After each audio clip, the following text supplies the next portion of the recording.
Well, one of the things that's hard for the public about charter schools is that the public does not realize that charter schools very disproportionately serve disadvantaged students in the United States. If we look at the overall student population of the United States, it is mostly white, it is mostly middle class, and people mostly live in the suburbs.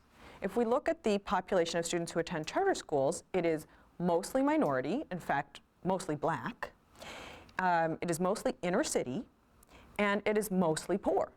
So you can't just look at your typical regular public school, compare it to the typical charter school, and expect them to have exactly the same performance. That's not really a fair comparison.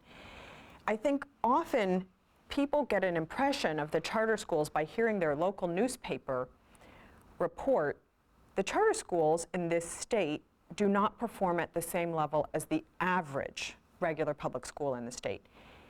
Well, that may be true, but the real question is, are the charter schools performing better with the sort of students they educate, who are not as advantaged as the average American student?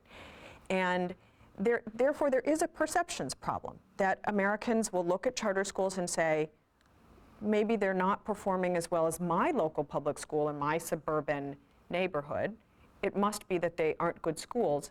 And the person is not really adjusting for the fact that they're serving a very different population of students. So I think they do face that sort of perception challenge.